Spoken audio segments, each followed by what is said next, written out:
ఇదంతా జస్ట్ ఆడవాళ్ళ సపోర్ట్ ఉంటుందని అపోహత చేసింది. నిజానికి మనం మాట్లాడుకోవాల్సింది ఇది కాదు. అంద మహిళలైనా సరే క్రికెట్ T20 వరల్డ్ కప్లో నేపాల్ని ఫైనల్లో బీట్ చేసి రికార్డ్ క్రియేట్ చేశారు. అప్పుడెవరూ నోరు మెదపలేదు. జ్యోతి ఎరాజీ గారు అసలు ఆడవాళ్ళు ఇంటి నుంచి బయటకు రావడానికే చాలా భయంగా బతుకుతున్న ఈ రోజుల్లో ఆమె 100 మీటర్స్ రన్నింగ్స్లో గోల్డ్ పథకాన్ని సంపాదించి ఒక ప్రౌడ్ మూమెంట్ని క్రియేట్ చేసింది. కనీసం చుట్టుపక్కల చప్పట్లు కొట్టే అండ్ అప్రిషియేట్ చేసిన వాళ్ళు కూడా లేకపోవడంతో ఆనందించాల్సిన సమయంలో ఏడుస్తూ ఉంది. ఇప్పుడు మాట్లాడిన ఈ పెద్ద పెద్ద హీరోయిన్స్ కానీ ఇంకెవరు కూడా అక్కడ ఆ విషయం గురించి కనీసం ఒక్క మాట కూడా మాట్లాడలేదు.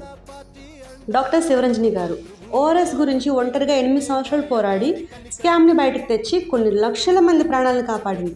ఈ విషయం తెలిసాక కనీసం ఒక్క సన్మానం కూడా చేయలేదు ఆవిడకి. సన్మానం వరకు ఎందుకు, కనీసం ఎవరు స్టోరీ కూడా పెట్టలేదు.